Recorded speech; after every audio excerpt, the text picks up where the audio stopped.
You are listening to The Evidence Locker. Today's episode is brought to you by BetterHelp, the world's largest e-counseling platform.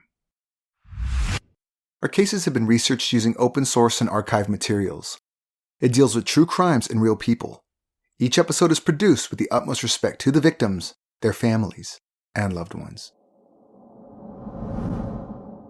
Jennifer Walters worked as a babysitter for a single father, Jack Barron, who worked night shift. He had two sweet children, 4-year-old Jeremy and 2-year-old Ashley, who were usually asleep by the time Jennifer got there. On Saturday night, the 6th of February, Jennifer arrived at the usual time, but something wasn't right. No one seemed to be home. She knocked on the front door and waited, but there was no answer. Jennifer drove home and called Jack Barron right away. He answered the home phone and said that he must have been in the shower when she knocked. Jack asked her to come back. She returned and Jack told her that he had sent the children to bed for the night. Jennifer went with Jack to check on them, and it looked like they were both fast asleep. Jack left her in the living room and went to have a quick nap before his night shift as a grocery stacker at Lucky's grocery store began. Little Ashley woke up, and Jennifer helped her back to her bed in the room she shared with her big brother Jeremy. He was still in the same position as before, but Jennifer had a bad feeling. She went closer to check on him, and he was unresponsive. Jennifer ran into Jack's room to tell him that something was wrong with his little boy, then rushed to the phone to dial 911. The operator told her that she or Jack should perform CPR on Jeremy. Jennifer rushed back to the room and asked Jack if he could try to revive his son. He went into his children's room, had one look at Jeremy, and then refused. Jennifer could not understand why Jack wasn't doing anything. Jack left the room and simply said that it was too late. Jeremy was no longer alive. Paramedics arrived and found an unresponsive Jeremy. Although there was nothing that could be done for the 4-year-old boy, they tried everything they could to help him. Sadly, he was unable to be revived. This was an unspeakable tragedy. Like Jeremy, Jack Barron's wife Irene was found deceased in her bedroom, only 8 months before. At the time of Jeremy's passing, police had not been able to determine the cause of her mysterious death. Jack had lost his wife and his firstborn child, less than a year apart. The community felt sorry for him and pulled together to help him in any way possible. They brought home-cooked meals, babysat little Ashley, and even gave him financial support. But there was something more sinister behind these murders, and Jack Barron knew exactly what he was doing.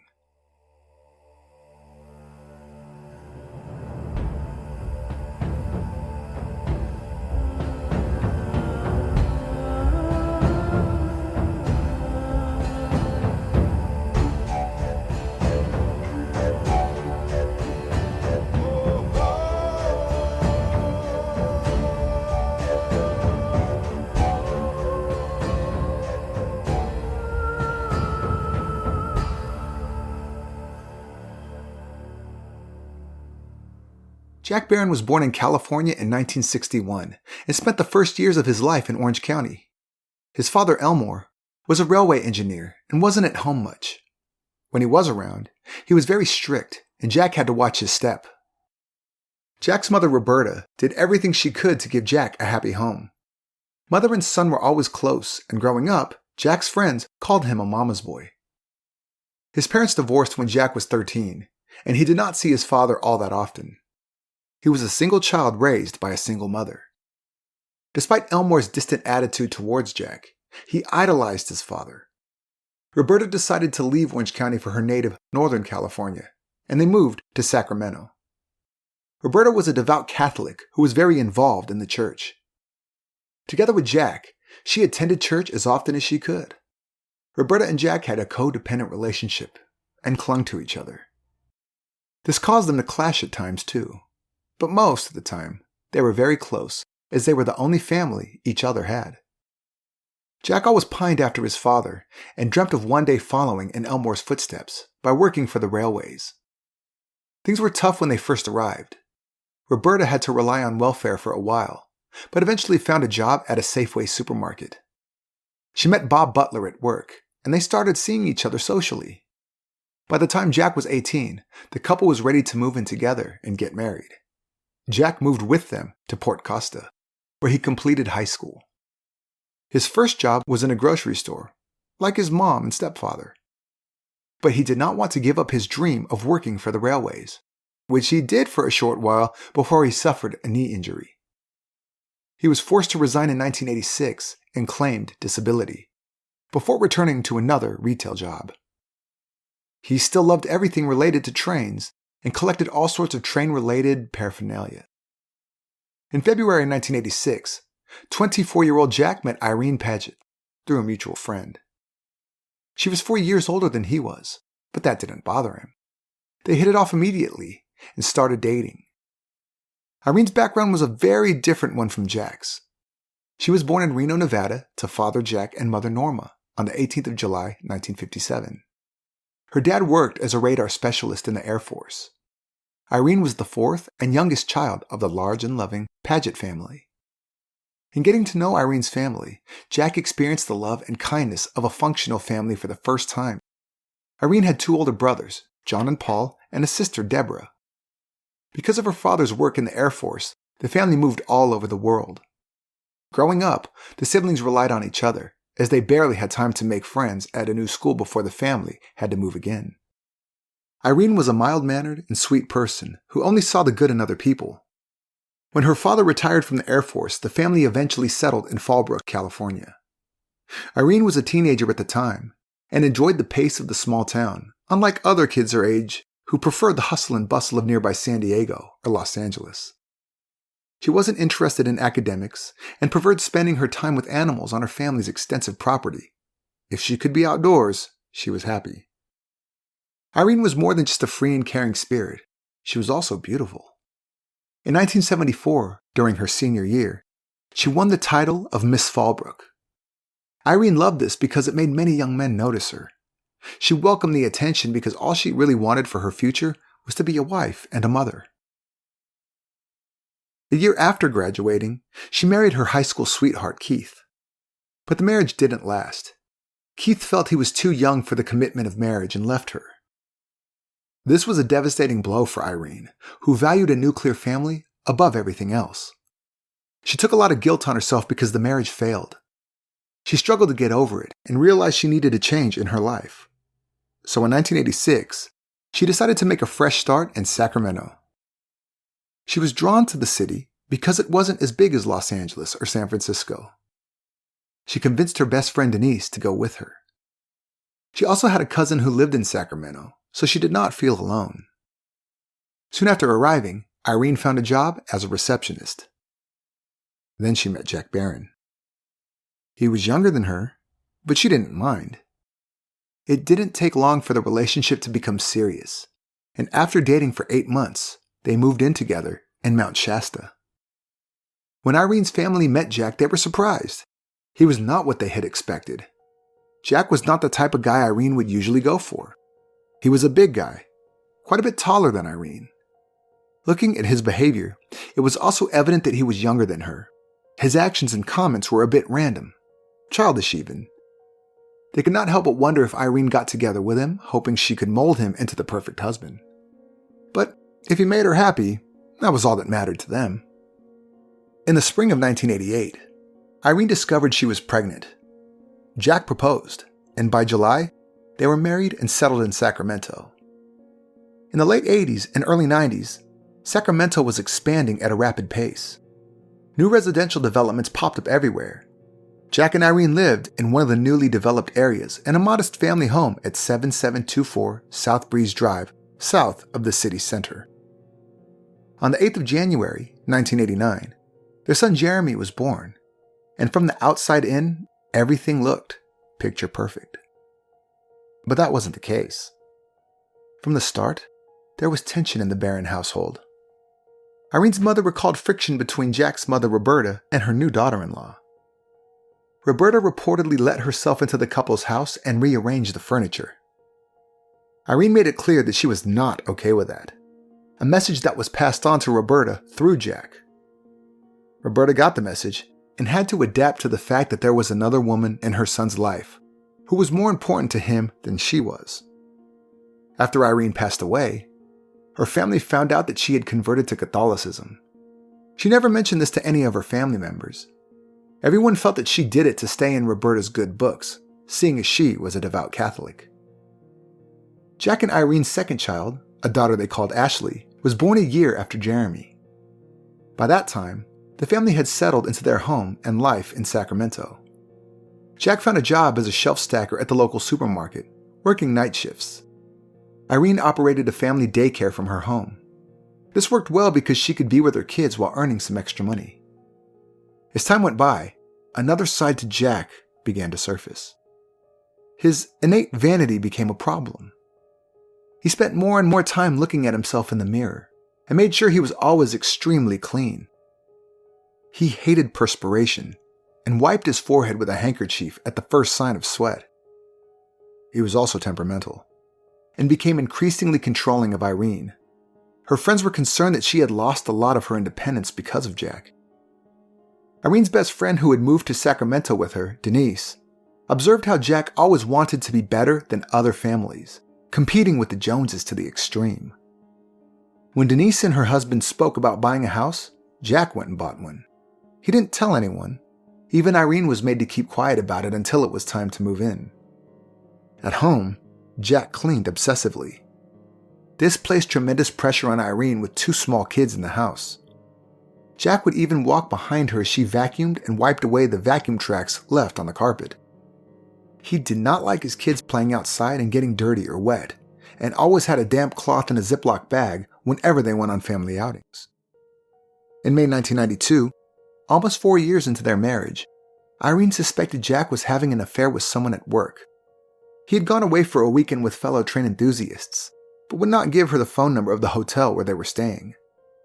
When Irene confronted Jack with her suspicion, he put her mind at ease and told her that she was the only woman in his life. A couple of weeks after that confrontation, Irene was dead. On the 8th of June 1992, Christina Hamilton arrived at the Barron home to drop off her daughter for daycare. She was a neighbor who knew Irene well, seeing as though she cared for her daughter. But on that day, nobody seemed to be home. Christina found it strange as Irene was always there and would have let her know if plans had changed. It was just after 7 a.m., and Christina did not have time to look for Irene as she had to go to work. Christina left her daughter with another neighbor and went on her way, but she could not shake the feeling that something was terribly wrong. She tried calling the Barron home, and when there was no answer, she decided to go back to see if everything was okay. Christina arrived back around 8 a.m. and knocked on the front door. There was no answer. She walked around the back and saw 3-year-old Jeremy through a window and asked him to open the door for her. He managed to let her in and told her that he was unable to wake his mother. Irene was lying on the bed in the main bedroom and appeared to be unconscious. She was wearing a pink nightgown and fluffy slippers. Her feet were on the floor, her back on the bed, and a pillow covered her face. Christina called 911, and the operator instructed her to perform CPR while waiting for the ambulance.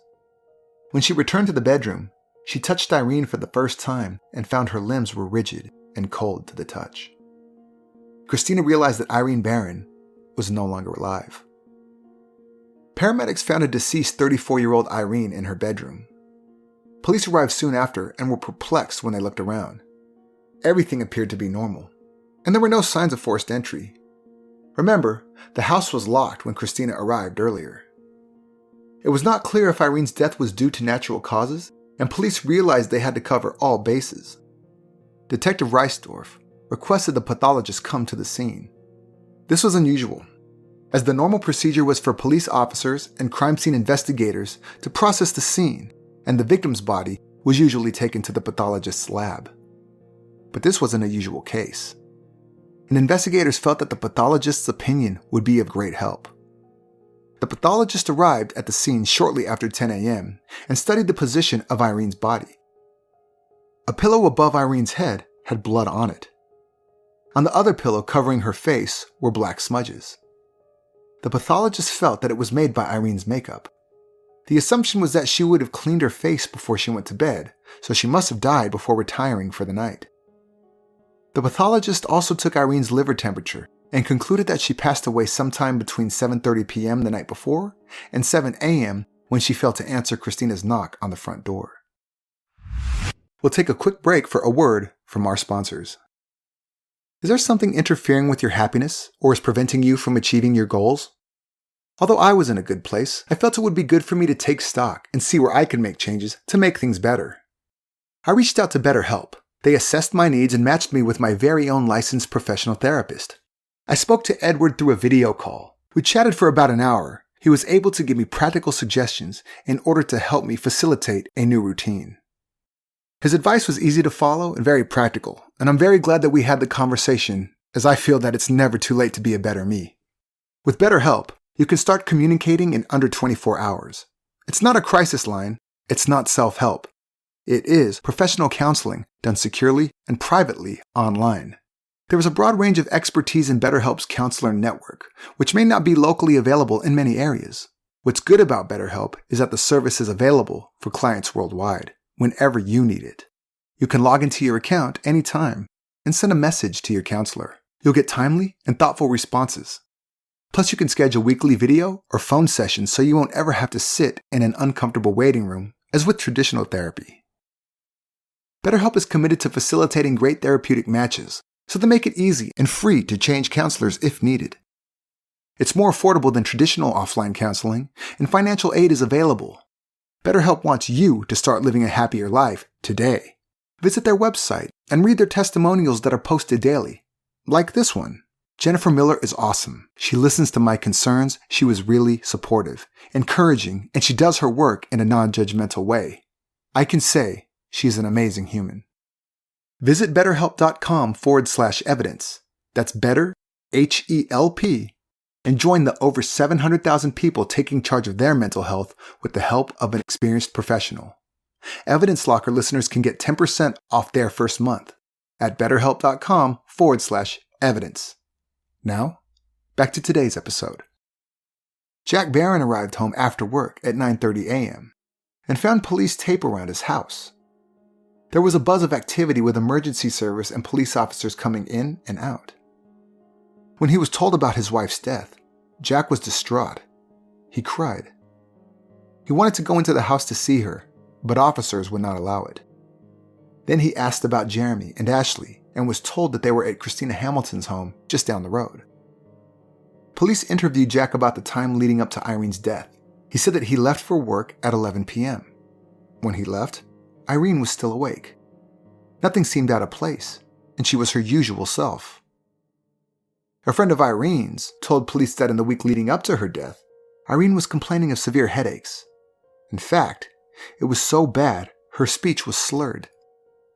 Police found it strange that Jack had not mentioned it. A work colleague of Jack's, Starla Hayes, said that when he arrived at work, he looked sick and told her that he was concerned about Irene's headaches. Jack offered to stay home, but Irene wanted him to work as they needed the money. So she wasn't okay as he had said. Was he trying to set up a story? The pathologist could not determine if she died due to natural causes or if her life was ended by someone else. She had some bruises on her body, but she could have had them from before. There was no way of telling. One theory was that Irene had had a bad headache and went to lie down before she was ready for bed. She put the pillow over her own head for comfort and then passed away. This did not seem likely. There was hemorrhaging in her eyes, supporting another theory, that she was suffocated. But this could not be definitively ruled as a cause of death, because similar hemorrhaging can occur when someone suffers a heart attack. Jack was devastated, and his family and the community were very supportive of him. Irene's friends dropped off cooked meals at home. Others gave him cash as they were under the impression he only had his own income to rely on. After Irene's death, her brother John paid Jack $100 a month to help out in case the kids needed anything. But when he did Jack's tax return, he realized that he was actually very well off financially. Yet he never hesitated to accept anyone's offer to help. Jack received $15,000 in death benefits after Irene passed away, as well as income from Social Security. There was also regular money from his job as a shelf stacker at the local supermarket. John decided to stop sending checks and was surprised when he received a phone call from Jack when they didn't arrive. John wasn't about to slander his dead sister's husband. He did not tell anyone about this at the time.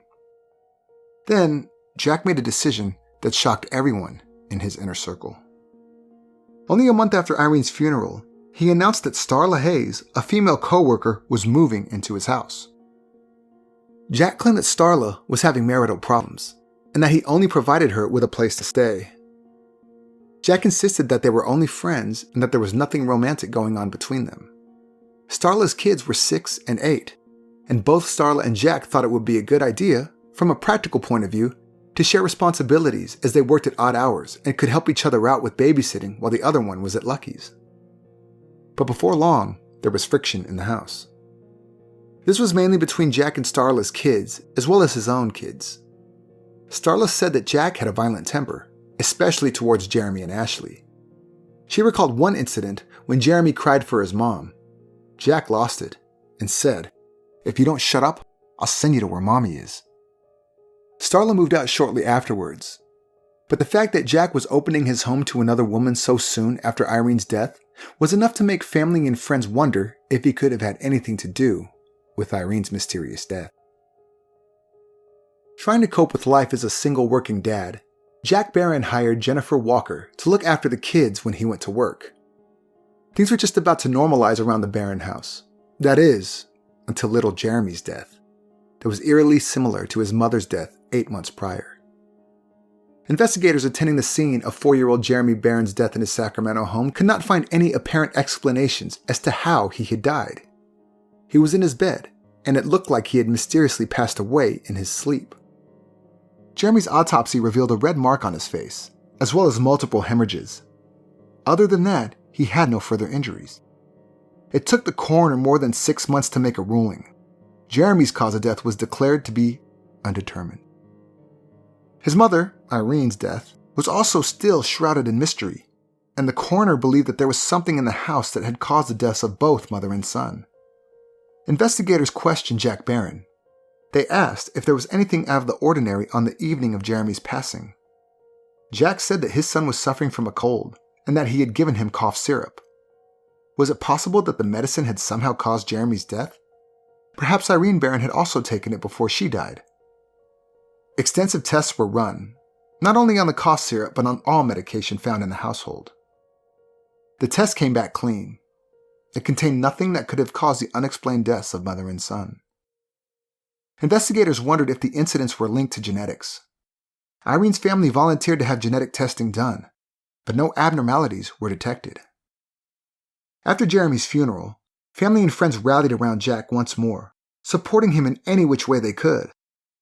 Irene's best friend Denise did whatever she could to help Jack, but she couldn't help but wonder if he had something to do with her and Jeremy's deaths. And she wasn't alone in her suspicion. Irene's family helped Jack with anything from babysitting to cooking meals, but they felt that Jack was behaving strangely. Irene's brother, John Paget, noticed Jack's lack of emotion at Jeremy's funeral. He did not shed one single tear. And in fact, the gathering afterwards felt almost like a party. John Paget said, "He didn't seem to have a grasp on the trauma that the rest of us in the family was experiencing. He was at times almost euphoric with the attention he was getting with all the deaths." Shortly after the funeral, Jack held a garage sale where he sold all of Jeremy's toys and clothes. The broader community still supported Jack, the grieving widower and father. Jack found solace in listening to music.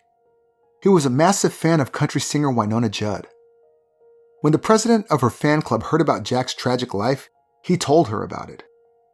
Wynonna arranged for Jack to attend one of her shows for free and then meet her backstage. When she met him, she expressed her sympathy and gave him 2 tickets for another show. Jack went to the second concert with Ashley and met Wynonna again. He made sure to take a lot of photos and replaced all pictures of him and Irene at home with images of him, Wynonna, and Ashley. Jack told friends and co-workers that he had become romantically involved with the country star and that he was considering proposing to her. Nobody believed him, but seeing as he was going through a rough time, they let him be. They felt that he was just looking for attention. But the thing with Wynonna Judd wasn't the only strange story. His insatiable craving for attention was not subtle at all. Jack wanted to be the center of everyone's affection. With his life settling into a new kind of normal with only him and Ashley, people went on with their lives, and he received less attention and sympathy than directly after he had lost Irene and Jeremy. On Irene's family's insistence, Jack Barron's only surviving child, 2-year-old Ashley, was taken to a pediatrician for a full medical examination. The doctor felt that there was a possibility Irene and Jeremy passed away due to complications related to sleep apnea. This is a sleep disorder that affects one's breathing while you are sleeping. Breathing stops and starts in an irregular pattern. If severe sleep apnea is left untreated, it can increase the risk of heart disease, and in extreme instances, cause death. The pediatrician suspected Ashley, as well as her mother and brother, suffered from the condition. To test her, he fitted a heart monitor that she had to wear for a couple of days. Ashley was only 2 years old and was not very keen on wearing the strap around her upper body. Despite the doctor's insistence, Jack did not force her to wear it. The doctor spoke to Jack and told him that it was crucial Ashley wore the monitor so they could make a diagnosis. Jack said that he was too busy to ensure Ashley was wearing it all the time. Irene's family watched Ashley like hawks. They looked for a sign of breathing difficulty or anything that could indicate an underlying medical problem. But she was okay, considering she had lost her mother and brother in a short amount of time. Jack hired a new babysitter, Jill Presley, to look after Ashley when he was at work. Jill was a qualified nurse, and Irene's family felt that Ashley was in good hands. When Jill met Jack, he instructed her to stay awake throughout the night and watch Ashley while she slept, as she had heart problems. On the night of the 7th of April, 1994, Jill arrived at the Barron home to look after Ashley. She checked on her around 10:30 p.m., and she was in her room, asleep, lying on her right side. Then, Jill went back to the living room, said goodbye to Jack as he left for work, and settled in for the night. For the first time since she'd been looking after Ashley, Jill fell asleep. When she woke up around 4 a.m., she immediately went to check on Ashley, who was in a different position than before. This time, Ashley was on her back with the sheets pulled down, and her 101 Dalmatians pajama top had been pulled up. When she went closer, Ashley's little body was lifeless, and she was not breathing. Ashley had died, just like her mother and brother before her. This was unbelievable. How could one family suffer so much loss? The macabre routine repeated itself with friends, family, and neighbors congregating in the Barron home, supporting a seemingly devastated Jack. But he could not keep up appearances that well. At Ashley's funeral, Jack received flowers and a card from Wynonna Judd. He was also wearing his fan t-shirt with the words, "Wise Guy," as in short for Wynonna's guy, to the funeral. And even though it was his daughter's funeral, all Jack could do was talk about Wynonna and how nice it was of her to have sent the flowers. Ashley's post-mortem examination was puzzling. She had absolutely no injuries to her body, there were no signs of hemorrhaging, and she had no bruises. After many months, the coroner reached a result. 4-year-old Ashley Barron's death was ruled to be undetermined, and the report stated that homicidal violence cannot be excluded. Jack Barron had lost his whole family. All of them died in their home, seemingly in their sleep. But with no genetic or environmental reasons for their deaths, police felt it could not be considered to be a tragic coincidence. It was time to take a good, hard look at the similarities between the deaths. If you consider that Irene was murdered the night before she was found by her neighbor, that would make her date of death on the 7th of June, 1992. If Jeremy was killed after midnight, he died on the 7th of February, 1993. Ashley also passed away on the 7th of the month, in August of 1994. All of them died on a Sunday the 7th. It forms an almost biblical pattern, sending them to the afterlife on a Sunday, on a date which is the divine number of charity, grace, and the Holy Spirit.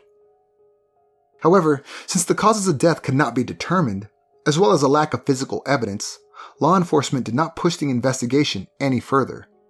If Jack was behind the deaths, it looked like he literally got away with murder. After Ashley's death, Jack sold the house on South Breeze Drive and moved in with his mother, 52-year-old Roberta Butler. He quit Lucky's and finally made a dream come true by taking a job at the railroads as an assistant conductor. He did not have a public-facing role, but instead helped 2 other more experienced workers to retire the trains at the end of the night. Roberta's partner, Tim O'Keefe, moved out because of how Jack treated Roberta. Jack was supposed to pay rent, but never did. He was spending money only on himself, and Roberta claimed to friends that he was seeing a married woman. Tim confronted Jack, and it flared up, resulting in Tim moving out because, as always, Roberta defended Jack. A family friend, Carol Marino, visited Roberta during the time and recalled that things between Roberta and Jack were tense. Although Roberta was always kind and patient towards Jack, he was rude and demeaning to her. Roberta also told her about something Jack had said after Jeremy's death. He told his mother that it was a good thing he died, seeing as it was easier to care for only one child. This statement had clearly haunted Roberta for many months. She always had Jack's back and refused to believe rumors that Jack had harmed his wife and children. But did she quietly suspect her son of murdering his own family?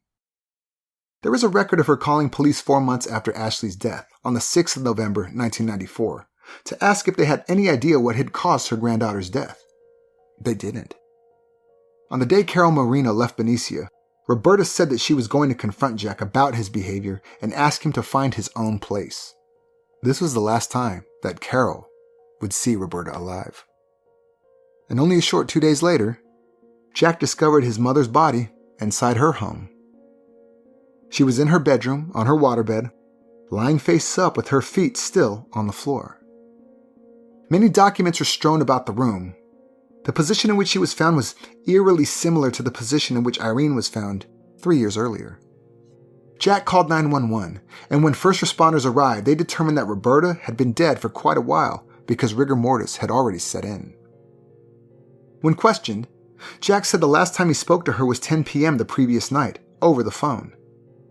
She said that she had a headache and that she was feeling tired. He told investigators that his mother had been under a lot of stress because of problems in the retail clerks union. She worked as a safety director for Safeway stores, a job that required her to travel often. The coroner's deputy felt that Jack's tone was strange. He spoke about his mother's death matter-of-factly. He did not seem to be distraught about losing his mother, not in the least. A neighbor mentioned to investigators that Jack had lost his whole family in the preceding years. His wife, then his son, then his daughter, and now his mother. The neighbor felt nothing but sympathy for poor Jack, but investigators thought it was perhaps a red flag. When the coroner ruled Roberta's death to be a homicide, Jack was the first person on their radar. They pieced together a timeline of the 25th of February, the day that Roberta's body was found. A neighbor said she saw Jack outside of Roberta's condo around 12:30 p.m., then again after 2 p.m. Jack said he left for work at 5:30 a.m. A coworker could vouch for his whereabouts for most of the time between 6:20 and 11:40. After that, he only saw him again at 12:50. In this period, Jack could have driven from the depot in Oakland to Benicia, arrive just after 12 p.m., kill his mother, leave at 12:30 where he was seen by the neighbor, and then return to work where he was seen at 12:50. This was a bit tight, and the police did not feel it was possible. However, Roberta was found in her nightgown in her bedroom, the blinds drawn. Her state of decomposition also implied that she had died sometime between midnight and 1 a.m. Jack was asleep in the house at that time, and he said he left for work without seeing his mother. If he had gone back to the house, it was perhaps to see if she had been discovered. When he realized that she hadn't, he simply went back to work and decided to wait until the end of his shift before raising the alarm. Investigators had another look at all the evidence collected and found a statement from one of Jack's close friends. He said that Jack told him he would never go through with a divorce. He would do away with her first, which supports the idea that he had planned on killing Irene to get out of the marriage. He also established that on the night of Ashley's death, Jill also said that because it was a balmy night, Jack had made her some iced tea before he left for work, something that he had never done before. The implication was strong that he had drugged her. She only told investigators about the tea many months later, because in the immediate aftermath of Ashley's death, she did not find Jack's behavior to be strange. He was a grief-stricken dad who had lost the last member of his family.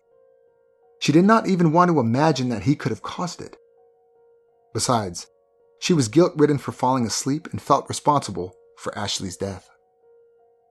The investigation against him intensified. Jack's behavior after the deaths of his loved ones was the hallmark of Munchausen by proxy. This is a character disorder, not a mental illness. It is related to antisocial disorder or excessive narcissism, an extreme form of self-love. The perpetrator fakes injury or disease in another person close to them to garner attention. Jack was arrested in 1995 at Roberta's condo in Benicia. He waited in Sacramento County Jail until the trial started 5 years later. In January of 2000, he stood trial for 4 murders, that of his wife, his son, his daughter, and his mother. The case against him was highly circumstantial. Even though police looked for evidence at the time of the individual deaths, there wasn't any. The prosecution made their case. In all instances, Jack Barron was the last one to see the victims alive. They all died in bed when they were at their most vulnerable. Barron's marriage was failing, and he wanted out. But he did not want to pay alimony. Irene did not want a second divorce, and as a fierce believer in the importance of a nuclear family, she begged him to work things out. Jack felt the only way out was to kill her and the children she left behind. Besides all of the attention and sympathy he enjoyed after they died, he received a lot of money. A total of $15,000 for Irene, a further $13,000 each after Jeremy and Ashley died. He also stood to inherit $130,000 from his mother's estate. Jack Barron denied killing his family and felt police were out on a witch hunt. He tried to convince the court that a rare genetic disease was the cause of the deaths. Cardiologist Dr. Stephen Correa testified that in his opinion, the 3 Barron victims died due to long QT syndrome. It is a rare genetic heart disorder that causes irregular and sometimes dangerous arrhythmias. He made this conclusion after studying Ashley's 1993 electrocardiogram. However, Roberta and Irene did not have the same genetic makeup, so that did not make any sense. Irene's parents and siblings also dismissed the theory as there was no history of heart disorders in their family.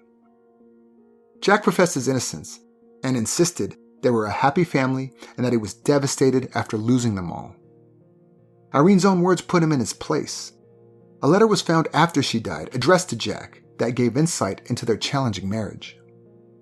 "I am really sorry you're unhappy right now. I have a hard time believing the only reason for this is my inability to keep the house exactly the way that you like it. We usually have so much fun together. We have so much to be happy and thankful for. It really upsets me when I hear you talk about divorce. Things have been so good for us for so long, you don't just wake up one day and suddenly decide something like that. All my love, Irene." On April 15, 2000, Jack Barron was sentenced to 3 consecutive life sentences for suffocating Irene, Jeremy, and Roberta. He was controversially acquitted of Ashley's murder. The defense managed to create reasonable doubt as to the time of Ashley's death, seeing as the babysitter was not 100% sure about what time it was when she checked on Ashley. It was impossible to conclude that Ashley passed away after Jack had left for work. He was in charge of shelf stocking at work that night, and many people would have noticed if he had left. Well, that was the argument. To this day, Jack Barron maintains he committed no crimes. He claims that Irene, Jeremy, and Ashley all died because of a heart condition. As for Roberta, he simply claims there was not enough evidence to have convicted him. Before he was sentenced, Wynonna Judd's husband received an anonymous phone call from a man threatening to kill him and their son Elijah. Authorities believe the call was made by Jack Barron. Through the years, he has tried to change his sentence, insisting that he is innocent. Still, authorities refuse to buy into his self-victimization and believe he is where he should be, behind bars, paying for the fact that he killed his whole family. We'd like to thank today's sponsors, BetterHelp. To get 10% off your first month, go to betterhelp.com/evidence. If you'd like to read more about this case, have a look at the resources used for this episode in the show notes. Also, visit and like our Facebook page at facebook.com/evidencelockerpodcast to see more about today's case. If you like our podcast, Please subscribe on Apple Podcasts or wherever you get your podcasts. We would also appreciate it if you could review the episodes, as it gives us some street cred in the world of podcasting. This was the Evidence Locker. Thank you for listening.